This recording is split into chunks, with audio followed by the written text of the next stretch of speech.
Greetings and welcome to yet another episode of Into Zimbabwe.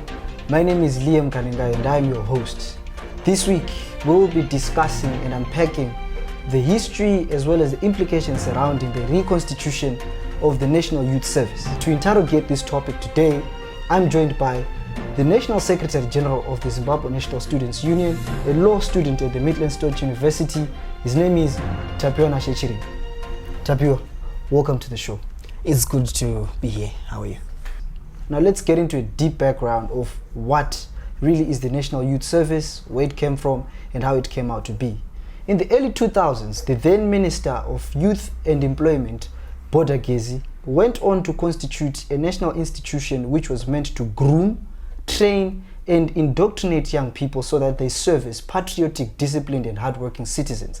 The idea was supposed to boost up the patriotism level as well as to emancipate and empower the young people of Zimbabwe. This was the principal philosophy behind the idea of the National Youth Service.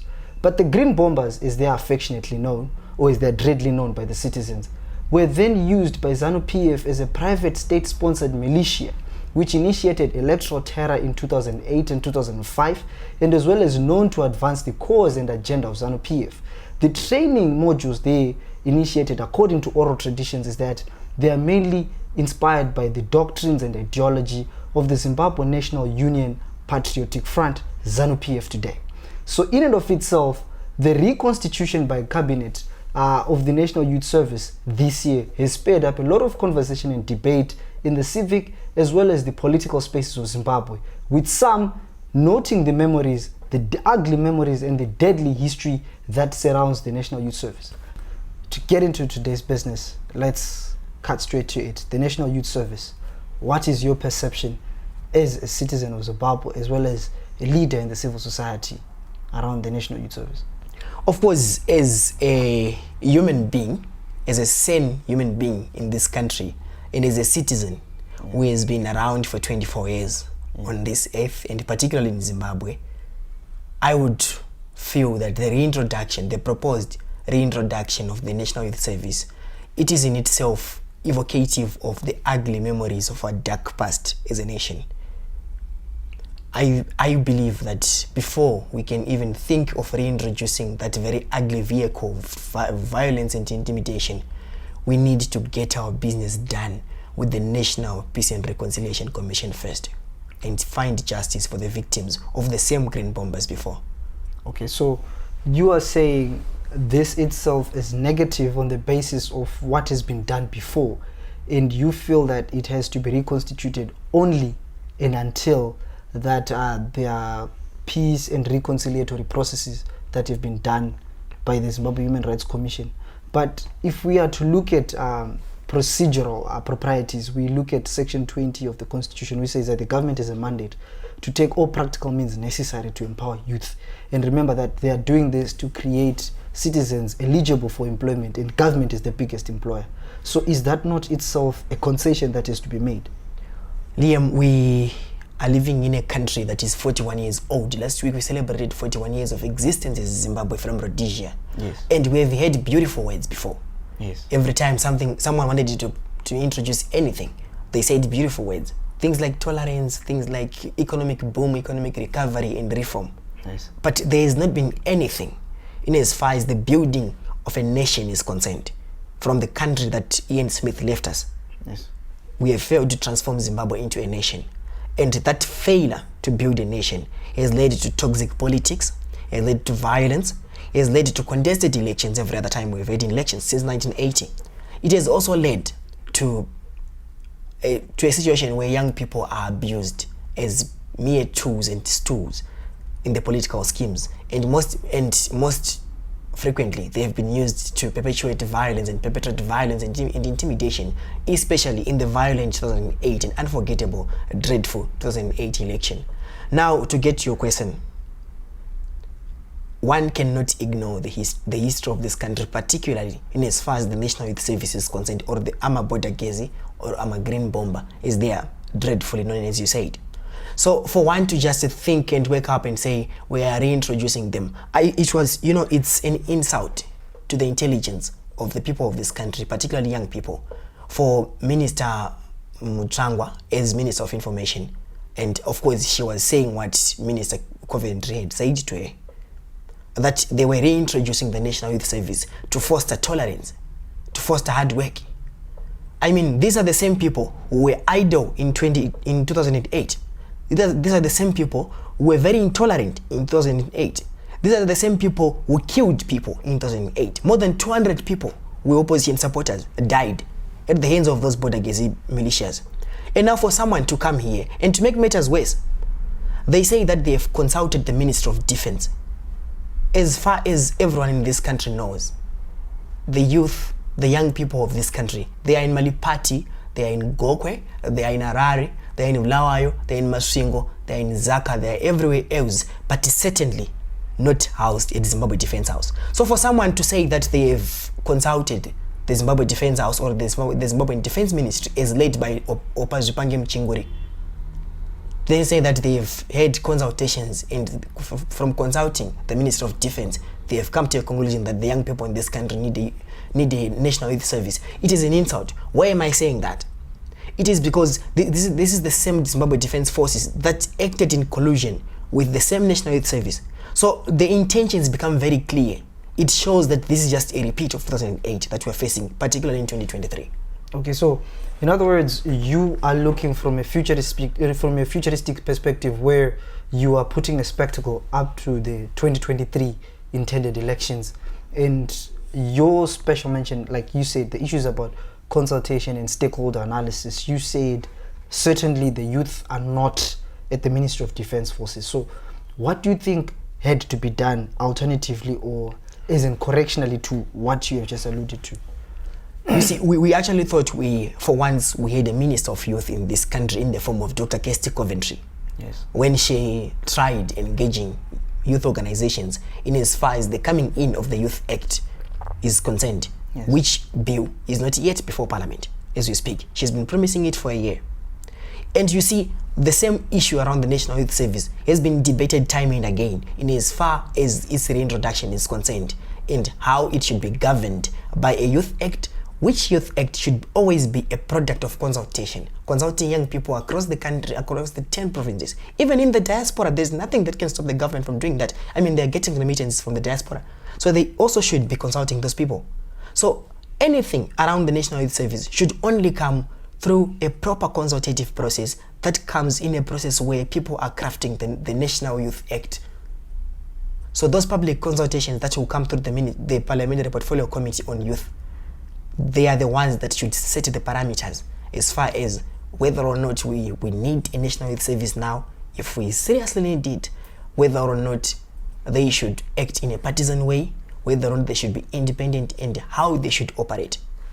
Okay, last week we saw a tweet, in fact your tweet on social media, where you actually said the reconstitution of the National Youth Service, or its constitution rather, is a sign of misprioritization or a lack of priority focus on the part of government. What were you implying? Yes, let me give you an example. Yesterday, the Parliamentary Portfolio Committee on Higher Education was presenting a report in Parliament.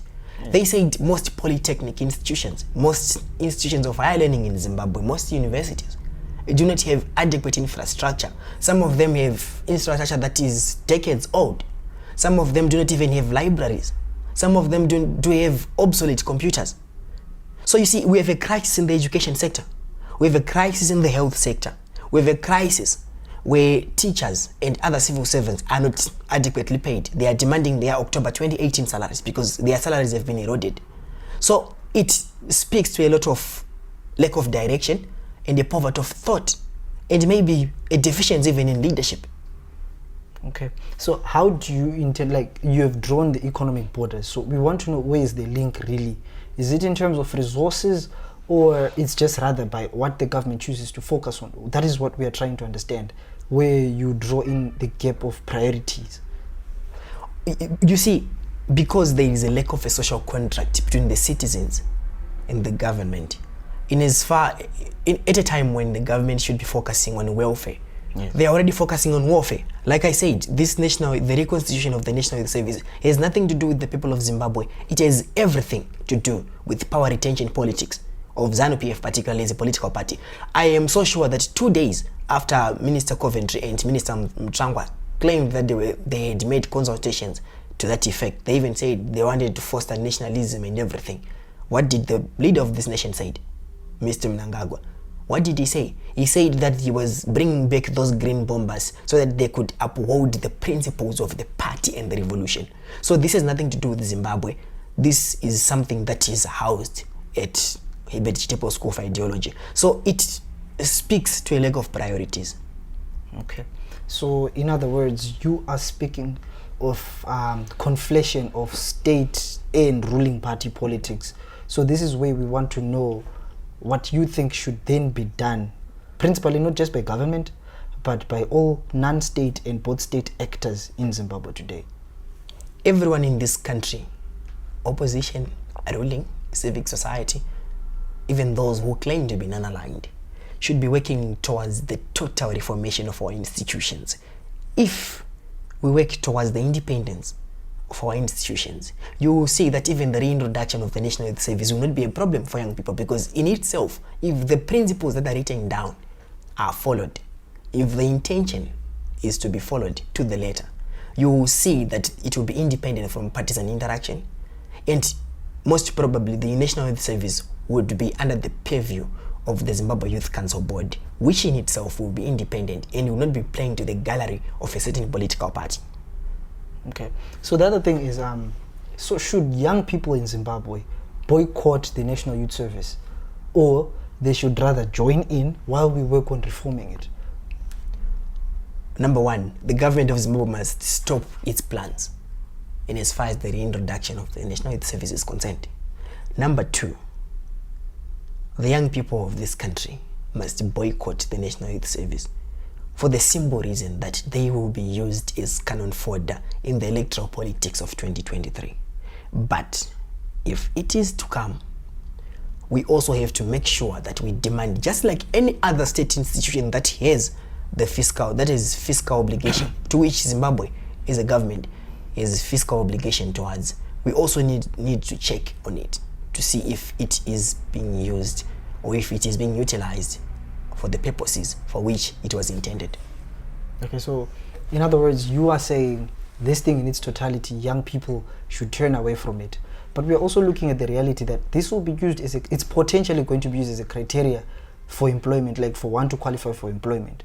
So won't boycotting lead most young people into a state of need and exclusion, or push them to a peripheral state of view in as far as boycotting the National Youth Service is concerned? We all know what that means. It has happened before. But in the end, those border Gezi thugs, in the end, they constituted 76% of the ghost workers that Zimbabwe had during the government of national unity. And they have been systematically cleaned from the government payroll. So yes, unless if someone is unemployable, unless if someone is zero qualification, unless if someone probably does not even have an intention of working on their own, then maybe they can join the National Youth Service and be employed in beating up people. Okay, so Tapiwa, what do you think would lure young people into joining the National Youth Service? Firstly, young people in this country are unemployed. Number one, that is the same tactic Mugabe used in 2008 when they had the record enrollment. Because young people were unemployed, they had nothing else to do, and when they were offered something to do, of course it was illegal, it was violent, but it was something for them to do. And mostly, I know for sure that if that program is boycotted, they would rather use forceful conscription like they used in 2008 in the rural areas. But if the National Youth Service is to be a true National Youth Service based on international based standards and practices, like what's happening in Kenya there, you would see that young people would join because it would provide skills training for those who would have failed to access affordable education in high and sharing learning institutions. It would provide skills that are not probably there yet in the curriculum, in the Education 5.0 curriculum. So unless if the Ministry of Youth works with the Ministry of Higher and Higher Education to establish vocational training centers using the National Youth Service, national skills training, and also working in collaboration in pushing the agenda of the youth using the Zimbabwe Youth Council Board, then young people might be lured into going there. Okay, so that is what ought to be done, as you said. But then in status quo, should young people boycott the National Youth Service? As it stands, a National Youth Service that comes out of consultation with the Minister of Defense has violence written all over it. I heard Minister Mchangwa saying that they are fostering the culture of tolerance. It's much the same as me forming a political party now called Rhodesia Front and saying that I am fighting for majority rule. It's silly, and pardon my language, it's very inappropriate and very insulting to the intelligence of young people in Zimbabwe. As it stands, this is nothing but a vehicle of intolerance, a vehicle of a terror machine, a preparation of a violent 2023 election. So yes, young people must desist and boycott the National Youth Service as it stands. Okay. While we're at boycotting, we also have to interrogate the reality behind boycotting. Like, potentially, according to the minister and based on history, the National Youth Service will be used as criterion for employment. And given that we have 85% of young people being informally employed with low income based businesses today in Zimbabwe, and with the poverty rate of 71.3%, don't you think there itself will be maintenance and perpetuation of the ugly status quo there is through boycotting? You can't create employment out of the National Youth Service. It's not an employment thing. Even in its best form, it can only train skills, but never employ. So the government of Zimbabwe must first reform the economy so that whoever does not go to the National Youth Service or does go to the National Youth Service can still get employed. There is no reason why there should be a preference over who went where or who did what. I mean, if we have confidence in our education system, then there will be no need for anyone to go to the National Youth Service for them to get employed. I can simply go to the Midland State University, study law for 5 years, come back and be employed at a law firm as a young lawyer.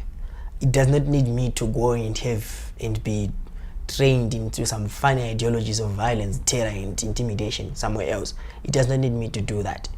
So it's incumbent on all of us to resist this attempt to lure young people using employment opportunities that do not exist, because the same government is failing to recruit teachers. I mean, there is no other country on this earth that has an organization called Unemployed Teachers Association, but Zimbabwe has one.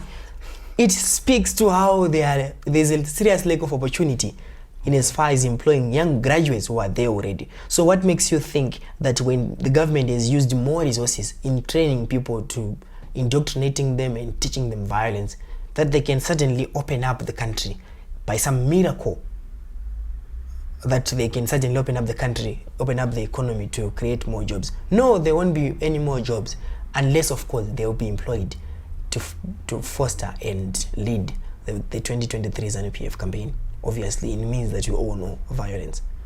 Okay, so like based on that, you spoke of the idea of a government using levy en masse, as I sum it up from your words, as a means to get employment to young people. So technically, you are spelling out that the government is holding young people ransom, but ransom for what? That is one thing that we need to understand. Ransom for what? What agenda is really being pushed here with the introduction of a school of ideology, a training system which is militant or pseudo-military in some cause?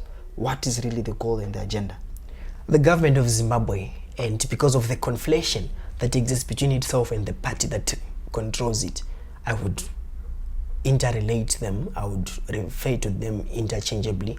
ZANU-PF and the government of Zimbabwe led by Emmerson Mnangagwa today, they have one agenda from the day they got into power. It was to retain power. That is the simple agenda of ZANU-PF, to retain power. So that is exactly the agenda of ZANU-PF in reintroducing the National Youth Service today. It is nothing else but making sure that they are employing all tactics, making sure that all horses are in position to make sure that they retain power in 2023. How are they going to do that? They are already thinking of training young people who will be employing terror tactics in 2023 because they know that they are very unpopular. They know that they have done nothing since they got into power except sleeping and looting, and they know that in the absence of a terror machine, they will definitely lose an election against anyone. Okay, so you are saying that this is ZANU-PF reverting back to default settings or to factory settings, the beginning of its military and terror tactics of elections. So in other words, what then should be done by people, or what do you recommend should now be done preemptively to protect the civilian masses from such an ugly prospect of elections? People should, number one, register to vote in their numbers, so that whatever tactic that is used by the ruling party today will not work, or even if it works, it won't affect the true reflection of the voices of our people. Number two, young people must be encouraged not to participate in that program unless if it is reformed to cater for the true needs of the young people of this country. Number three, young people should resist. Not only should they boycott, but they should also make efforts to resist the reintroduction of that National Youth Service.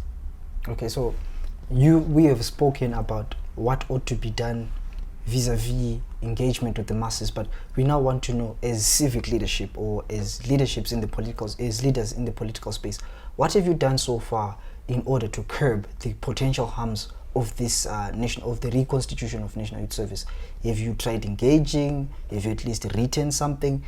That is something we need to know for some action. Has there been anything done so far besides castigating it on the media? Yes, for now we are aware that the government of Zimbabwe, beyond its terror tactics, is engaging in a serious information war with civic leadership, with opposition, with anyone who has a brain. Yes. So we also need to engage on that level. But what is important is not that we go to the media and have a debate around that and win a debate. It is not that we write something and give it to peers to read. It is about going there to the raw areas where most of the people will come, who will be conscripted forcefully into the National Youth Service. It is about going there, telling them that they need to assert their rights and telling them how bad this thing is, because some will be hoodwinked into believing that they will actually get employed. So it is about telling the truth to the masses of our people, hiding nothing, masking no difficulties, and of course, telling no lies. Okay, and then besides that, we also need to know, have you engaged the Ministry of Youth or the Parliamentary Portfolio Committee as of that means in terms of stopping maybe or showing displeasure of reconstitution of the National Youth Service? Of course, we are in the process of engaging Minister Kwesti Coventry based on the promises that she made late last year in November. She said she would not do anything until the Youth Act was in place, which would be a product of consultation. So we are going to write to her the coming week and make sure that she waits, particularly on that matter, until the Parliamentary Portfolio Committee on Youth engages with the masses through public consultations as per the norm, as per the requirements of the Constitution. Then if the young people of this country say they want a National Youth Service, then they should also define the parameters of its operations. They should also define how it should look like, what its role should be.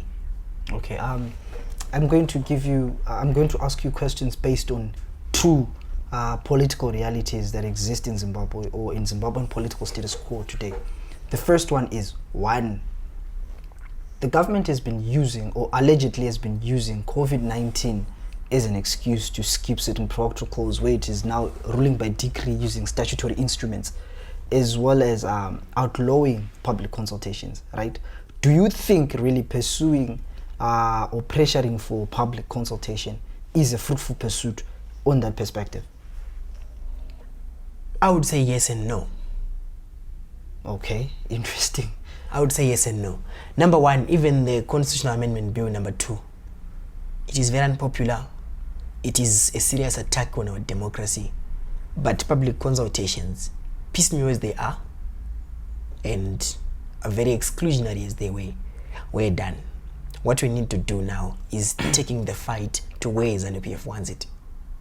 They want to make public consultations as a dress-up, as piecemeal, and as fake as they can be. just to tick boxes. That is where we come in. We make sure that whatever consultative process that we'll be engaged in, we are there. You can only make a change, you can only lead a change when you are there, when you're not shouting from afar. So yes, we who engage the masses of our people to reject the National Youth Service in its current form, but we will also make sure that we are there when those consultations are happening.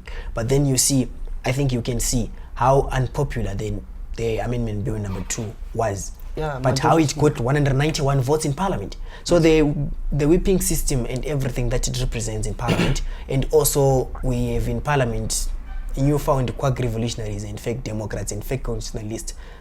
Of course, they will obviously, if not put into line and whipped into line by the masses of our people, they will probably support that nonsense, and they will probably submit to the whims of the oppressor. Yeah, on that point, you spoke about pseudo-democrats and pseudo-constitutionalists in Parliament. Well, that's beside the point, but what we want to mention about is the Parliament itself is the highest law-making body, and this thing is supposed to be governed as a law, because anything that government chooses to do as a policy is to be supported by supporting legislation. And right now, the party of the same ministers that are supporting the National Youth Service is 2/3 majority in Parliament, and the party with the power, and the parties, in fact, in their plurality, with the power to denounce it, even if they had the adequate number of seats today. They are disnumbered already. They have 83 seats to 179. So, does procedural democracy really has hope in terms of ameliorating the National Youth Service problem in Zimbabwe? You are now pushing me to say things that we hoped we were not going to be saying here. But of course, as a student leader and as a socialist, there's only one solution. Yes. A social revolution. Okay. That upsets everything and makes sure that it overturns tables, number one. Number two, it reforms our institutions to be a true reflection of the voice of the people. That is the only lasting and sure solution that we can have in this country to prevent all social ills, economic ills, and every other political ill that we might have in this country. A social revolution that is led by the people, not by politicians. A social revolution that is for the people. A social revolution that truly reflects what the people want. Okay, so this is something very interesting. I've seen there are certain students from your school that have actually gone to the National Youth Service. They pledged, for example, Ronald Mtizwa. Then there is Saint Tiluyenje. I don't know, the name slips my mind. And one of them was seen running for DCC, and he seems to be doing good as well. So don't you think that itself, the appeal it has now in terms of like the opulence it has, don't you think that will also lure the youth into still joining into the National Youth Service? I wouldn't know about the individuals you're talking about, but when you talked about DCCs, I automatically knew that you were talking about ZANU-PF. Yes. So you are still referring to this program. You're still proving to me that this program is entirely ZANU-PF. It is a creation of ZANU-PF. It furthers the agendas of ZANU-PF. It will be a partisan thing. So I don't think it appeals, because ZANU-PF lacks the appeal to young people. Okay. And what would be so bad about it being a ZANU-PF program or a ZANU-PF initiative? The problem with it being a ZANU-PF initiative as a National Youth Service is because we have been with the ZANU-PF for 41 years. We have seen what it does to a program like the National Youth Service. We have seen how much it will be abused. We have seen how much of conflation of the state and the party will cause, particularly as far as when the race for power retention and power accumulation, what's up in 2022 and 2023. So yes, there is everything wrong about it being a surely ZANU-PF program as opposed to it being a government program. Okay, so as a parting message or as a parting recommendation, what things should we do in the immediate space as well as in the long run, in as far as the National Youth Service is concerned? We need to push Minister Kirsty Coventry to wait for public consultations first. That's the immediate thing we need to do. And we don't push her through the media. We go to her. She's a Minister of Youth, and she should be accommodating to the views of young people. If she is not, then she can as well abdicate. Okay. But secondly, and most importantly, we need to go to the grassroots and mobilize people against the National Youth Service in its proposed constitution. Okay, so literally there is an issue of firstly dialogue, debate, and then is of course demonstration. Of course. The 3 Ds of the liberation or of the revolution. So literally that is what you recommend to the masses, and we believe that you, as well as the Zimbabwe National Students Union, you control the sector that manufactures consent in society. Yes. Have you started that process? Yes, we have. We are engaging our provincial structures and chapter structures. Last weekend we were in Masingo. We had a meeting with our leadership from across provinces, and it was one of the topical issues that was discussed. So we are very sure that in our structures down there, provincially and even at chapter level, people are already engaging on that topic and making sure that we come up with a structured position, number one. Number two, and most importantly, we engage our parents, we engage even the folks who are not members of the Zimbabwe National Students Union, those who are home, those who are elsewhere, to make sure that we manufacture the consent. Okay, so Tapiwa, what we need to understand is what is the economic impact on this? Firstly, we need to understand who is funding the National Youth Service. From the announcement that we heard from Minister Mchangwa and from what Minister Kirsty Coventry has said so far, yes, which is nothing, we understand that this is a government program, and every government program in this country, in the absence of outside interference, in the absence of outside funding or other form of funding, that is aid. Yes, aid. Yes. It is the taxpayer who funds it. It's the taxpayer. It's you, it's me, it's anyone else. It's the guy who is paying to buy his 2-liter drink. Yes. It's every other guy who pays tax in Zimbabwe, which is essentially every citizen of this country. It is the guy who is working hard in the diaspora and remitting, including the victims of this so-called National Youth Service, which in essence is actually called the Green Bombers, the violent thugs of Mugabe who are coming back through Mnangagwa. Even those who were victimized by the National Youth Service are going to be burdened as taxpayers in making sure that they sustain this very illegal, atrocious, and violent program of action. Those are the people who pay for this program, and it would be very unfair to the citizens of this country for them to fund a program that will in the end benefit the ruling party alone.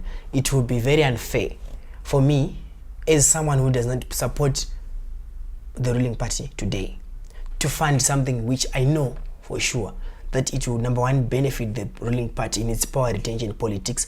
Number two, most probably be involved in the factional fight of ZANU-PF, which will probably be used as a weapon. We've seen this before. It will probably be used as a factional tool in the fight of ZANU-PF. So it's very tragic that we are bothering to burden the fiscus of this country with such a program that we know is very partisan. And it will be very sad if the government of Zimbabwe proceeds with it, knowing fully that the same taxes could have gone to education, could have gone to health, could have gone to making sure that our workers in Zimbabwe, the proletariat, the working class, those who work every day, the health workers, the teachers, and everyone else who works in government has been paid. If the government of Zimbabwe had a serious prioritization program, they could have at least prioritized all those other essential services rather than prioritizing a National Youth Service. So Tapiwa, given all that you've said, you say this will burden the taxpayer. So we want to understand how much of a burden will the National Youth Service be? You see, the minister herself said that they'd consulted the Minister of Defense. Yes. So one can assume that by virtue of them consulting the Minister of Defense instead of the stakeholders in the Ministry of Youth, it would mean that some of the money that will be used to sustain that program will be coming from the Minister of Defense. And it sustains our argument earlier that the Minister of Defense had been given too much money than it could manage. See, now they are almost about to fund an unnecessary, which I would call tragedy in the history of our country. They want to revive a tragedy in the history of our country. It means they have a budget which they do not even have a clue on how to manage. Okay, so what is the implication on that, especially when issues of finances or excessive finances are concerned? You see, like I said before, it speaks to priority. The parliament must, in the next budget, make sure that they trim the budget of the Zimbabwe Defense Forces to make sure that it goes to essential social services. We are not at war. Why should you continue having a ballooning budget for the Zimbabwe Defense Forces? Now you see they are even trying to fund a national youth service, to fund a terror machine for the ruling party, because they don't even know what to use with that money. Okay, so who would really be managing or patroning this National Youth Service Board in particular? Obviously, it will be a system of cronism, and that is how ZANU-PF operates. And you see, there is definitely going to be a lot of looting that comes with that program, and I pity those who are going to be enrolled, because they are obviously going to be living in squalid conditions, while someone somewhere will be busy looting the entire budget of the National Youth Service elsewhere. We've seen this before. These are the people who were not even ashamed of looting money that was meant for COVID-19. Imagine money that is meant for thugs. Yeah, I really get the picture. So, in other words, to sum it up, you are saying this can be a loophole for corruption and embezzlement and illicit political financing. Not only a loophole, it is an avenue for looting. Okay, thank you very much, Tapiwa. Thank you very much. It was really good to have you come and express your position on the Zimbabwe National Youth Service and what it should mean. Well, viewers, this was Tapiwanashe Chiriga, the Zimbabwe National Students Union Secretary General, giving his position and perspective on the newly reconstituted, or the allegedly going to be reconstituted, National Youth Service, and he gave his recommendations as to what should be done by civic movement, political leaders, as well as the citizens themselves. My name is Liam Kanenga. This was Into Zimbabwe. See you next week.